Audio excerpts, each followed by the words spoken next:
Jimmy the Whirlwind White has been competing on the professional snooker circuit for the past 40 years. After celebrating a cracking 100th UK Championship winning match last week, I caught up with Jimmy for a socially distanced chinwag. I'm Sarah Lorcan. Jimmy White, the pleasure is all mine.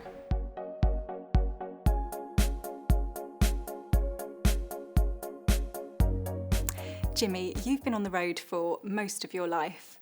Apart from being a milkman at the age of 14, the majority of your working life has revolved around snooker. Who inspired you to play snooker, or where did the inspiration to play snooker come from? I used to go with my dad on a Friday afternoon. That was our time together. And it used to be in a pub in Balham, and they had a pool table there. And for the first few Fridays, I didn't play, and then I started playing.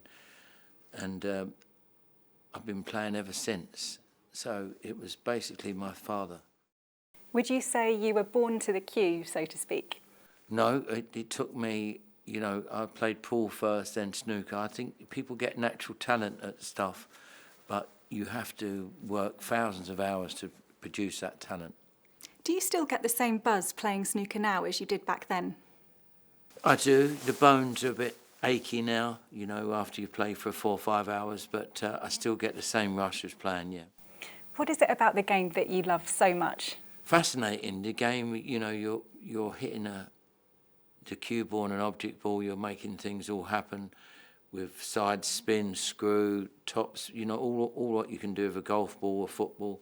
It's amazing what you can do on a snooker table.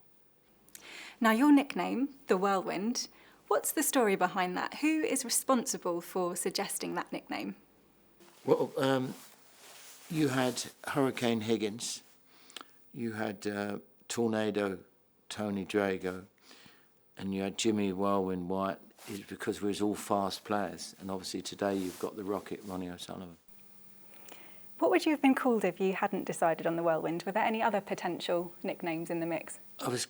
Most of them come from journalists, and except for Rocket, that come from Alan Hughes, the MC in the snooker.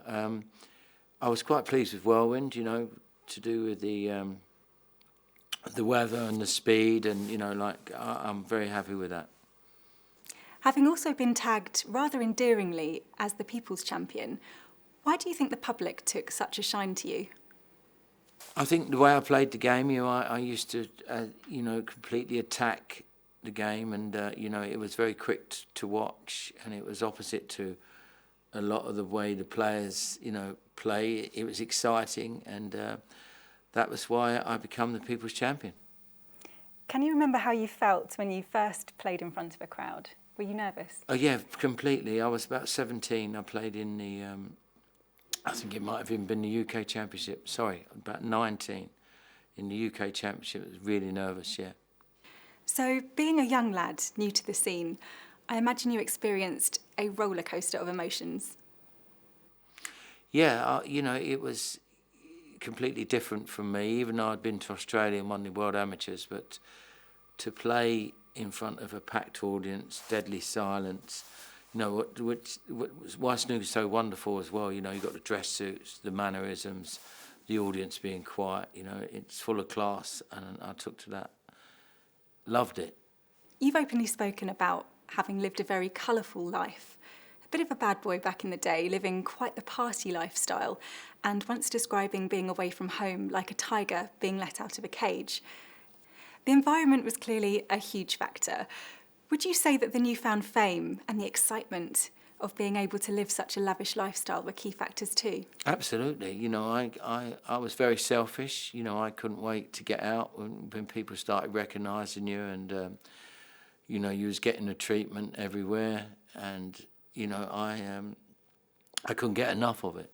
But I never harmed anybody else. Except for my wife, I suppose, but we're good friends now. We're grandpa and grandma now, so we're good friends now. But no, I never hurt anybody else. I was just full on chasing that fame bit, which you find out at the end of the day it's not real, but it was good fun. Have you got any stories you can share about peak bad boy Jimmy that perhaps haven't been shared before? Well, there were some weekends where, you'd go out on a Friday night and all of a sudden you might end up in another country on Sunday, you know, which was just bizarre and madness. But, you know, we was either gambling or just chasing the fun at the time, you know, so wild days. The story you shared with me earlier this week about going for a pint of milk was pretty special too. I did go out to get a pint of milk one Sunday, and that's such a bad story to tell. I was gone for a long time, yeah. Who or what finally tamed that tiger? Myself, I just sort of, you know,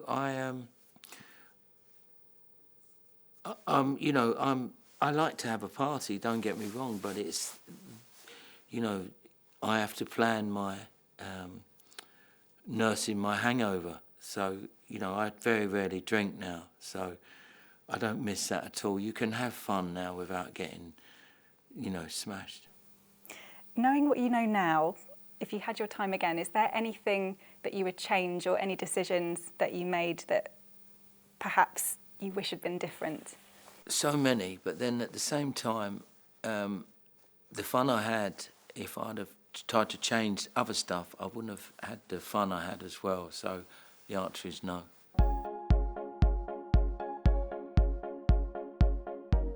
Looking back, what are your fondest memories over the past 40 years in snooker? Any standout moments for you? I've had such a wonderful life. You know, I'm a boy from Tooting, you know, and the Rolling Stones play at my 50th birthday party. It's not bad, you know. A career high for you last week. Huge congratulations on your 100th UK Championship match. Thank you. A winning match for you too. You're the fourth player to reach this landmark after Steve Davis, Stephen Hendry and Ronnie O'Sullivan. A very proud moment for you. Yeah, I was very proud, and I just found out Stephen Hendry's played 100, and John Higgins is about to play his 100th match of the UK Championship. Dave Hendon comes out with his tremendous stats. I'm very proud of that.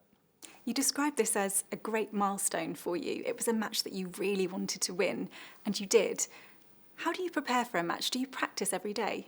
Yeah, well, at the moment we're not playing because we're busy doing Eurosport, but I'm actually going to start tomorrow because I play next Monday in the Scottish. So most snooker players try and play at least 5 or 6 days a week. And on match day, do you have a set routine or any good luck rituals? Try and get focused from the moment, you know, after you've had breakfast and all that. You just try and focus on the game. Try not to drain yourself, but just, you know, get prepared for the match. And it was a tough match with Alan McManus. You know, I only just won. Could have gone either way. Speaking of that match, there are obviously times when the draw gods decide that you're going to be playing against your mates and your colleagues. I've always been fascinated to know, how easy is it to separate those friendships from work? I guess you just have to. Yeah, we've been doing it for so long. It's like golfers, you know, it's an individual sport. You know, boxers can be friends, and, you know, and then they go out, they go in the ring, and then they knock stuffing out of each other. Snooker players, golfers, you know, it's what you do for a living. So you learn at a very early age that once you get out on the snooker table, you're not friends anymore.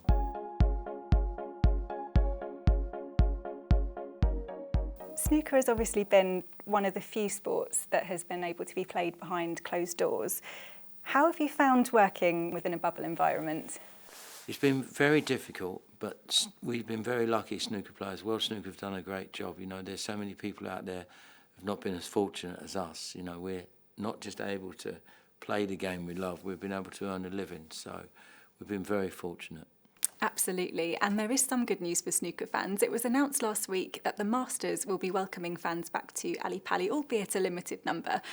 The fans have been well and truly missed, haven't they? It'd be nice to see them back. The Dafabet Masters is probably, you know, it's a Triple Crown event, and it's one where you've got the top 16 in the world. It's our sort of showcase event, and, you know, to have a crowd there back at that event, which is just the tonic we need.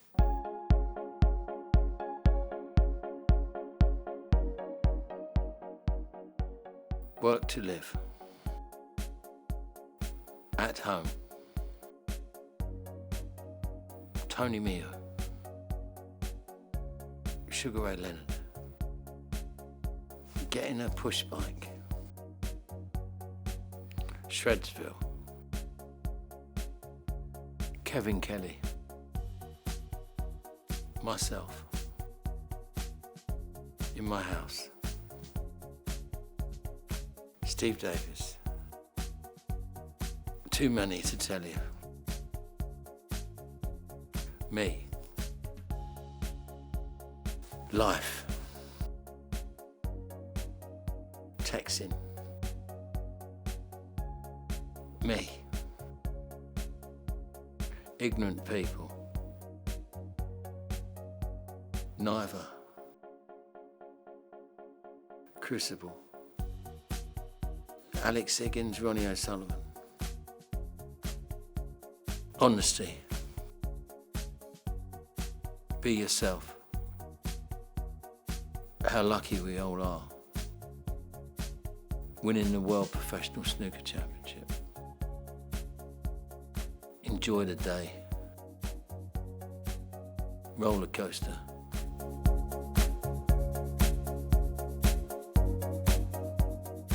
Well, I want you to hit that ball as hard as you can, right? This one? Yeah, and put the black in that pocket. Wow.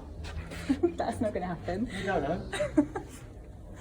Okay, just Hit it hard.